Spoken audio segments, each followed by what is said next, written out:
ఇన్ని రోజులంటే నీ మీద డిపెండ్ అయ్యారు కాబట్టి నువ్వు ఆడుకోవటానికి అవకాశం దొరికింది. ఇప్పుడు నీ మీద ఆధారపడదలుచుకోలేదు, కొత్తగా వ్యాపారాలు మొదలు పెట్టాలనుకుంటున్నారు. అనుకోవడం దగ్గరే ఉంది కదా, ఆ అడుగు కూడా ముందు పడకుండా ఆపడానికి కనిష్క ఉంది. ఏంటో కనిష్క, మా అమ్మ అభిని ఒకసారి లోపలికి ఆహ్వానించిందో లేదో అందరి మీద పెత్తనం మొదలు పెట్టింది. అవును కనిష్క, చక్రవర్తి అనే పదవిస్తే చీమ కూడా చిరుతపులి మీద ఎక్కి ఊరేగుతుంది అన్నట్టు ఇప్పుడు ఆ అభి మా ఇంటికి ఒక మహారాణిలా ఫీల్ అవుతోంది.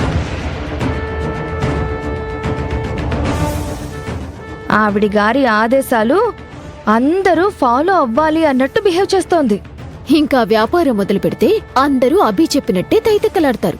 అభి చెప్పే మాటకి చిత్తమంటూ తల వంచుతారు. ఇంట్లో పరిస్థితులలా మారటం నాకు అస్సలు